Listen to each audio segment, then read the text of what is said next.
तो तुम लोगों ने कोमी-सन का सीज़न 1 कंप्लीट कर लिया है एंड अब तुम लोग इसके सीज़न 2 का वेट कर रहे हो, पर वो अप्रैल में आएगा जिसको अभी समय है। तो अब तुम लोग अपने आप से पूछ रहे हो कि अब क्या देखा जाए। टेंशन नॉट, मैं तुम लोगों के लिए कुछ ऐसे एनिमेस के रिकमेंडेशन लाया हूँ जो तुम्हें कोमी-सन की वाइब्स देंगे एंड हंसा के पागल भी कर देंगे। So it's your friend neighbourhood DJ dogboy AK Ayush back with a new anime recommendation video. So without wasting any more time, let's roll the intro.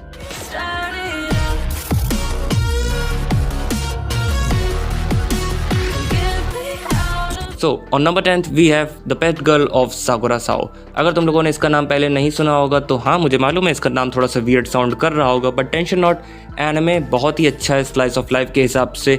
इसकी स्टोरी हमारे मेन कैरेक्टर सोराटा के ऊपर फोकस करती है जो हमारे कोमी-सान के टारानो की तरह है, बिल्कुल उसी की तरह कैरेक्टर है।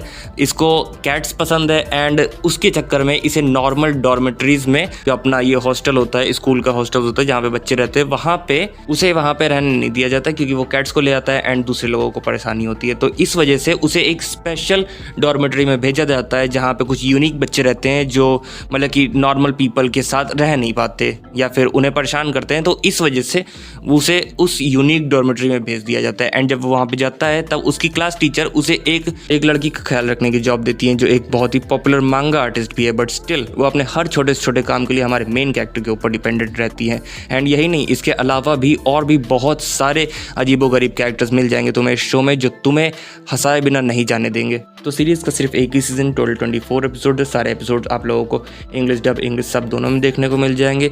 अगर तुम लोगों के पास टाइम है, तुम लोगों को सीरीज़ को एक ट्राई ज़रूर देना चाहिए, सीरीज़ वर्थ इट है। Next on the list is Handa kun. Handa kun एक बहुत ही अच्छी कॉमेडी एनिमे सीरीज़ है। इसके टोटल 12 एपिसोड है। सारे के सारे एपिसोड्स आपको इंग्लिश डब इंग्लिश सब दोनों में देखने को मिल जाएंगे। हांडा-कुन की स्टोरी प्लॉट कुछ ऐसा है कि जहाँ पे कोमी-सान को लोगों से कम्युनिकेट करने में प्रॉब्लम होती है, वहीं पर हांडा-कुन को लिटरल में लगता है कि लोग उससे हेट करते हैं एंड इस वजह से अपना हांडा-कुन लोगों से कम्युनिकेट नहीं कर पाता। एंड जब लोगों से कम्युनिकेट करने जाता है तो कुछ ऐसी मिसअंडरस्टैंडिंग्स क्रिएट हो जाती है जिससे उसका ये बिलीव और भी ज़्यादा स्ट्रांग हो जाता है कि लोग उससे हेट करते हैं।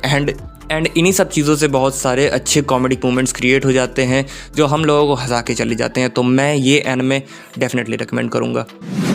Next on the list is Barakamon. Barakamon एक बहुत ही अच्छी slice of life comedy series है जिसके टोटल 12 एपिसोड है। सारे एपिसोड्स आपको इंग्लिश डब इंग्लिश सब दोनों में देखने को मिल जाएंगे।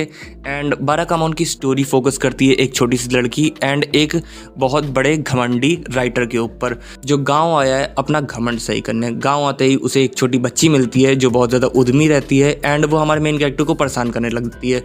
एंड इसके बाद स्टोरी कैसे आगे बढ़ती है ये जानने के लिए तुम लोगों को एनिमे देखना पड़ेगा। एनिमे अच्छा है, फोकस करता है हमारे मेन कैरेक्टर पे कि कैसे वो अपने घमंड को साइड में रख के अपने वर्क पे फोकस करता है एंड यही सब के ऊपर पूरी कहानी है। And on top of that ये एनिमे अपने हांडा-कुन का सीक्वल है, ठीक है। तो अगर तुम लोगों को हांडा-कुन पसंद आए तो ये एनिमे ज़रूर देखना कि हमारे मेन कैरेक्टर के साथ क्या हुआ, उसकी लाइफ आगे कैसे जा रही है।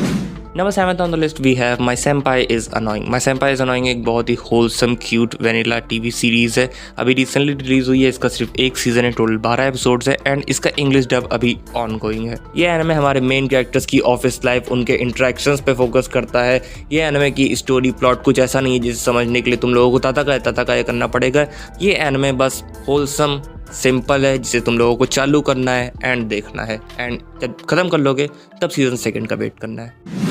Next on the list we have Tanaka kun is always listless. इस एनिमे का सिर्फ एक ही सीज़न है, टोटल 12 एपिसोड है। सारे एपिसोड्स आप लोगों को इंग्लिश डब इंग्लिश सब दोनों में देखने को मिल जाएंगे। इस एनिमे की स्टोरी लाइन ऐसी है कि इस एनिमे का जो हमारा मेन कैरेक्टर है तानाका-कुन वो लेज़ी है एंड बहुत ही ज़्यादा लेज़ी है। बट ये हमारे नॉर्मल एनिमेस के लेज़ी कैरेक्टर्स की तरह नहीं है जो दिखाते हैं कि वो बहुत लेज़ी हैं पर निकल के आता है कि वो बहुत ज़्यादा ओवर पावर्ड है। नहीं, हमारा मेन कैरेक्टर सिर्फ लेज़ी है और कुछ नहीं है। अब तुम लोगों को ये थोड़ा सा वियर्ड साउंड कर रहा होगा एंड इम्प्रेस नहीं होगे इस एनिमे से, मैं जानता हूँ क्योंकि मैं भी पहले नहीं था इम्प्रेस, पर जब तुम लोग एक्चुअल में इस एनिमे को देखना स्टार्ट करते हो तब ये चीज़ गलत साबित हो जाती है एंड ये एनिमे तुम लोगों के एक्सपेक्टेशंस को पार कर देता है। एंड मैं एक चीज़ और मेंशन करना चाहूँगा, इस एनिमे में हमारे मेन कैरेक्टर का बेस्ट फ्रेंड ओटा, ये भाई बहुत अच्छा फ्रेंड है। तुम लोग जब एनिमे में देखोगे तब सबसे ज़्यादा फेवरेट कैरेक्टर यही बन जाएगा एंड तुम लोग चाहोगे कि रियल लाइफ में भी तुम्हारा एक ऐसा फ्रेंड हो। सो मैं तुम लोगों को ये एनिमे भी हाईली रिकमेंड करूँगा।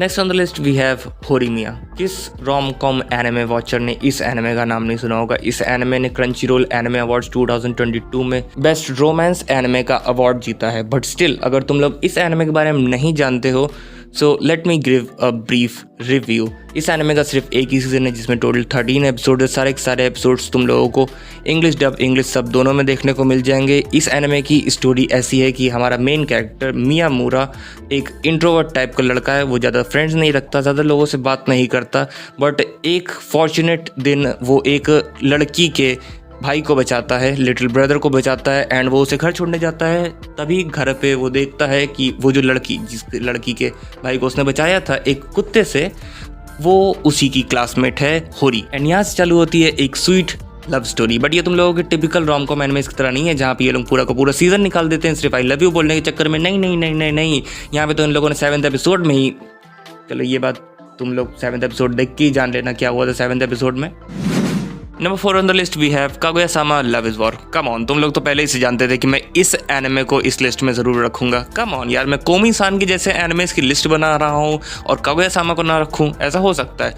तो कागुया-सामा लव इज वॉर एक बहुत ही पॉपुलर रोम कॉम एनिमे। इसके टोटल 2 सीजन्स है, हर सीजन में 12-12 एपिसोड है। सारे episodes English dub English sub दोनों में देखने को मिल जाएंगे। इसका एक OVA भी है पर उसका इंग्लिश डब अवेलेबल नहीं है, तो तुम लोगों को उसको इंग्लिश सब में ही देखना पड़ेगा। तो कहानी सिंपल सी है, जहाँ पे हमारे मेन कैरेक्टर्स को एक दूसरे के ऊपर क्रश है, एक दूसरे से तुरु लव करते हैं, पर ये बात वो कभी एक दूसरे को जताते नहीं है बिकॉज दे थिंक कि जिस पर्सन ने पहले प्रपोज कर दिया वो अल्टीमेटली डोमिनेटिंग साइड पे रह जाएगा। मतलब कि जिस पर्सन को आपने प्रपोज किया है वो पर्सन आपके ऊपर हमेशा हुक्म चलाएगा। एंड इसी आइडियोलॉजी के चक्कर में वो दोनों हमेशा प्लान्स बनाते रहते हैं कि इसको जल्दी से कुछ भी करके इससे अपने आप को प्रपोज करवा लो। एंड यही सब देखने में हमें एज अ ऑडियंस मज़ा आ जाता है। एंड कुछ लोगों को डिप्रेशन भी चढ़ जाता है, कुछ सिंगल लोगों को डिप्रेशन भी चढ़ जाता है। So if you are a single, watch this anime at your own risk. और number 3 we have Senryu girl. जब तुम लोग इस एनिमे को पहली बार देखने जाओगे तब तुम लोगों में से बहुत लोग इस एनिमे को कोमी-सान का डायरेक्ट कॉपी बोल देंगे। And yes, I can see why that is. These animes do have some similarities, but तुम लोग वीडियो में इसीलिए तो आए हो, तुम लोगों को कोमी-सान जैसा एनिमे चाहिए। And point to be noted कि सेंड्यू गर्ल का एनिमे अडेप्टेशन कोमी-सान से पहले आया था। हाँ, इसकी मांगा कोमी-सान के बाद आई थी। कोमी-सान की मांगा मई 2016 में आई थी, वाइल सेंड्यू गर्ल की मांगा अक्टूबर 2016 में आई थी, बट इसका एनिमे कोमी-सान से पहले आया था। सेंड्यू गर्ल एनिमे का सिर्फ अभी तक 21 दिन है जिसमें टोटल 12 एपिसोड, सारे एपिसोड 12-12 मिनट के आसपास के। सारे एपिसोड्स तुम लोगों को इंग्लिश डब इंग्लिश सब दोनों में देखने को मिल जाएंगे। एंड यस, एनिमे छोटा है बट एनिमे खत्म होने के बाद तुम लोग इसकी मांगा को ट्राई कर सकते हो। इसकी मांगा 2016 में शुरू हुई थी एंड 2020 में ख़त्म हो गई थी। इस एनिमे को इतनी टॉप पे रखने का मेरा सिर्फ एक ही रीज़न था कि ये एनिमे कोमी-सान से बहुत ही ज़्यादा सिमिलर है, इस वजह से मैंने इस एनिमे को इतना ऊपर रखा। और number 2 we have the disasters life of Saiki K. क्या कहूँ मैं इस एनिमे के बारे में, मेरा सबसे ज़्यादा फेवरेट कॉमेडी एनिमे। इस एनिमे को मैं जब भी डिप्रेस्ड होता हूँ, जब भी डाउन फील करता हूँ, जब भी सैड फील करता हूँ, मैं इस एनिमे को देखना प्रेफर करता हूँ। मैं इस एनिमे को देखता हूँ, चाहे मैं रिपीट ही देखूँ, पर मैं इस एनिमे को देखता हूँ। एंड मैं रिपीट देखता हूँ तब भी ये एनिमे मुझे हंसा देता है। I don't know why, may be मैं 9th और 10th क्लास में बहुत ज़्यादा बुली हुआ था एंड तब मैंने इस एनिमे को देखना स्टार्ट किया था, तो इस वजह से मेरा कुछ इस एनिमे से पर्सनल कनेक्शन टाइप का बन चुका है। आई डोंट नो, बट हाँ, जब भी मैं डाउन फील करता हूँ, जब भी मैं सैड फील करता हूँ, जब भी मैं इमोशनली स्टेबल नहीं रहता, तो मैं इस एनिमे को देखता हूँ एंड ये एनिमे मेरा मूड सही कर देता है। एंड इसी वजह से मे बी मैंने इस एनिमे को द टॉप पे रखा है because I think I have some kind of a personal connection with it. The disasters life of Saiki K total 4 season है जिसमें से 2 सीजन्स में 24 एपिसोड्स हैं। तीसरे सीजन में इसकी मांगा की फाइनल आर्क को अडेप्ट किया गया था जिसमें 2 एपिसोड्स हैं एंड इसका चौथा सीजन भी नेटफ्लिक्स ने निकाल दिया ONA के फॉर्म में। एंड अगर तुम लोग नहीं जानते हो ONA क्या होता है, so ONA is refer to original network animation. Simplest terms में इसका मतलब होता है कि किसी एनिमे का कोई एपिसोड या फिर कोई सीजन अगर सिर्फ इंटरनेट में ऑनलाइन रिलीज कर दिया जाए एंड उसे टीवीओ पे ना दिखाया जाए तो उसे ONA कहते हैं। The disasters life of Saiki का season 1 and season 4 English dub English sub दोनों में अवेलेबल है, बट इसका season 2 and season 3 English dub में अवेलेबल नहीं है, वो सिर्फ इंग्लिश सब में अवेलेबल है। मुझे नहीं मालूम इसका इंग्लिश डब कब तक आएगा, बट अभी तक तो इसका इंग्लिश डब नहीं आया है। द डिजास्टर्स लाइफ ऑफ साइकिकी की कहानी एकदम सिंपल सी, जहाँ पे हमारे मेन कैरेक्टर के पास सारी पावर्स हैं।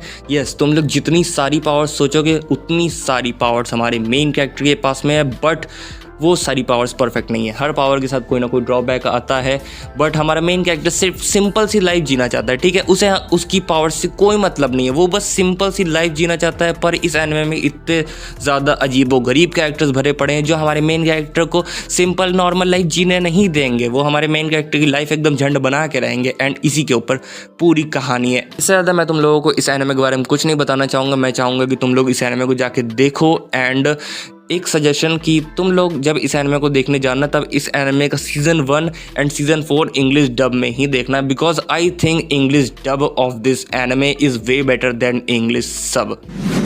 और number first we have Oregairu. Yes, Oregairu के अलावा और कौन सा एनिमे हो सकता था नंबर 1 पे? तुम लोग मतलब कि सेंस, लॉजिक, साइंस, फिजिक्स ये सब यूज़ करके बताओ कि ओरेगाइरू के अलावा और कौन सा एनिमे हो सकता था नंबर 1 पे। ऑफ कोर्स यार, ओरेगाइरू ही होगा नंबर 1 पे, because Oregairu is my favourite rom com anime. And जितने लोगों ने ओरेगाइरू देखा होगा वो मेरी इस बात से रिलेट कर पा रहे होंगे, मेरी इस बात को समझ पा रहे होंगे कि ओरेगाइरू ही होना चाहिए लिस्ट पे, टॉप पे। और जितने लोगों ने ओरेगाइरू नहीं देखा है, जाओ गांड में रहो जाके। आई मीन टू से ओरेगाइरू की टोटल 3 सीजन्स है एंड 2 OVAs है। तीनों के तीनों seasons English dub, English sub दोनों में अवेलेबल है। एंड OVA इंग्लिश डब में अवेलेबल नहीं है, तुम लोगों को OVA इंग्लिश सब में ही देखना पड़ेगा। ओरेगाइरू एक बहुत ही अच्छा एनिमे है, अभी जाके देखो Oregairu. So this was the list. अगर तुम लोगों को वीडियो पसंद आया हो, लाइक कर देना, चैनल पर नए आया सब्सक्राइब कर देना, बगल वाला घंटा भी दबा देना। ये वीडियो शेयर करो अपने फेलो कोमी-सान फैंस के साथ। अगर तुम लोगों ने अभी तक हमें इंस्टाग्राम फॉलो नहीं किया, हमें इंस्टाग्राम फॉलो कर लेना। एंड मैं मिलूंगा तुम लोगों से किसी और नए वीडियो में, तब तक के लिए प्ले ऑफ।